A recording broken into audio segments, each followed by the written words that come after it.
The outer shell of many atoms, hydrogen being an exception, holds 8 electrons. Atoms that have an outer shell containing 8 electrons are considered chemically stable. We often say they fulfill what is called the octet rule. When atoms combine to form compounds, they can give up, accept, or share electrons in order to assemble an octet of electrons in their outer shells. A covalent bond is formed when atoms share electrons in order to satisfy the octet rule. For example, a carbon atom holds 4 electrons in its outer shell, but it would be much more stable with 8. To gain the additional 4 electrons, carbon can share with other atoms, and thereby have a completed outer shell. If 1 carbon and 4 hydrogen atoms come together and share their electrons, carbon achieves an octet of electrons.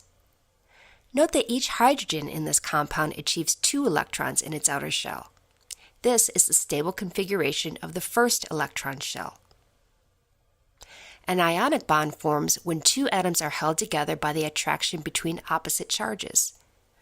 The reaction between sodium and chlorine atoms is an example of how an ionic bond is formed.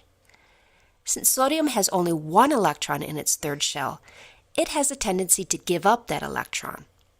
Once it does, the remaining outer shell contains 8 electrons. This loss of an electron gives sodium a slightly positive charge. Chlorine, on the other hand, tends to gain an electron, since its outer shell already has 7. When chlorine gains an electron, it becomes slightly negative. The charged sodium and chlorine atoms are called ions. Ions of opposite charge attract each other and form ionic bonds.